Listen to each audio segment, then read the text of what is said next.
Months have passed since the devastation of Hurricane Mitch, but scars from this deadly storm are still visible to volunteers of Northwest medical teams as they hike to remote Honduran villages. At each stop, the team comes face to face with a healthcare system still straining from the after effects of a disaster. Sometimes they'll have sweats with dengue fever after the fever. In 4 to 6 weeks, most disasters move on to a rehabilitative or a subacute phase of problems that then can go on for months, and in this case for years after Mitch. When you come into a community and walk house to house, you find the sickest people still in their houses because they're not likely to walk out to the nearest clinic. But on this day, a mother searches desperately for the medical team, fearing her child is near death. Like yesterday, the day before yesterday, it was like mucus with blood also. Earlier, the local health nurse told this mother to go to the hospital in Choluteca because the child was too far gone. But the mother doesn't know the way to the hospital.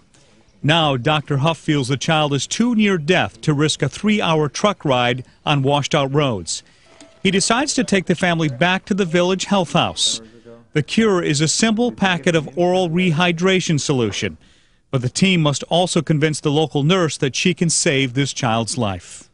What's going to save this child is getting those fluids in, and they won't be able to do an IV at the hospital. You know, this baby will probably die within 3 or 4 hours, but there's no reason why this baby can't make it.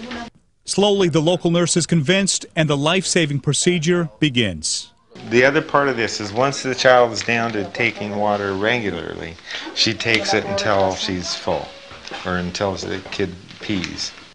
For the people looking on, the cure seems like such a simple fix for a serious problem.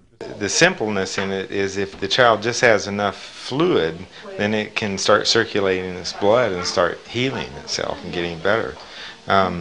It doesn't matter how much antibiotic you put in this child, how much medicine you put in the child, if it has no fluids, the child's going to die.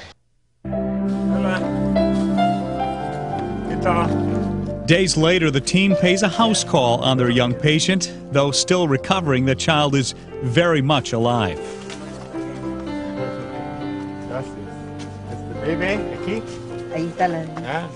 The kids, in the face of infection, they die from the dehydration more than the infection itself. Yeah. No respiro rápido. No. Sí. Respirations are much better. No calentura. The baby's going to make it now. You know, the baby's going to live.